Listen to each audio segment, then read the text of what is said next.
اہل تشی ہوں. حیدرآباد کے ساتھ ایک چھوٹا سا شہر ہے سکندرآباد کے نام سے. بے شک. سکندرآباد میں مولا علی کا پنجہ نشیں ہیں. اچھا. تو جب بھی میں حیدرآباد جاتا تھا کوشش کرتا تھا کہ جا کے ماتھا ٹکاتا. اتفاقاً ایک دن پیک اپ کے بعد رات کی فلائٹ تھی تو میں نے گاڑی لی ہوٹل سے اور سکندرآباد نکل گیا. پہنچتے پہنچتے زوردار بارش. تو میں سوچ رہا ہوں کہ مولا آپ یہاں آیا ہوں اب بارش میں.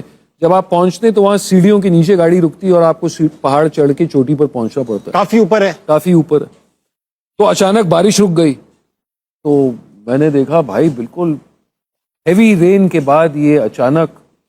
تو بہرحال اترا اوپر چڑھا اور وہاں جو درگاہ نشیں ہیں ان کا ایک چھوٹا سا گھر ہوتا ہے.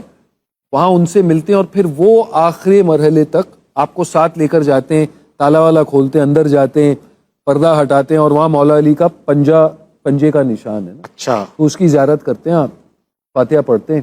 تو وہ کر آنے کے بعد جب میں واپس نیچے اترا 15-20 سیڑھیاں ان کے گھر تک دھواں دار بارش پھر سے شروع ہو گئی.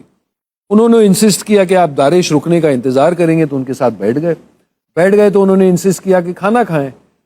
اب شرمندگی سے کیونکہ وہ کافی ضعیف اور not so well to do تو نہ کرتے ہوئے کھانا تو میں نے ان کے ساتھ کھا لیا سگریٹ پی لی.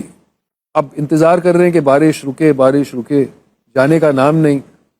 تو سڈنلی ذہن میں مجھے خیال آیا کہ میں نے کہا مولا اتنا اچھا کھانا کھلا دیا اب اگر ہلکا سا میٹھا ہوتا تو کتنا مزہ آ جاتا. یہ میں سوچ ہی رہا ہوں تابش اور ایک عورت مٹھائی لے کر آ جاتی ہے. ارے تو میں نے مٹھائی دیکھا میں نے اس کا چہرہ دیکھا میں نے کہا نہیں. کہتی ہے نہیں آپ ہی کے لیے یہ خاص.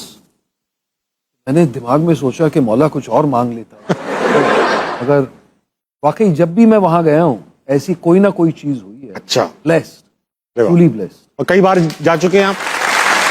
جب بھی میں حیدرآباد جاتا ہوں make a point of visit. یہ تو خیر ماشاءاللہ سے پیرانارمل تو نہیں اسپرچول جرنی ہو گئی ہے. بالکل.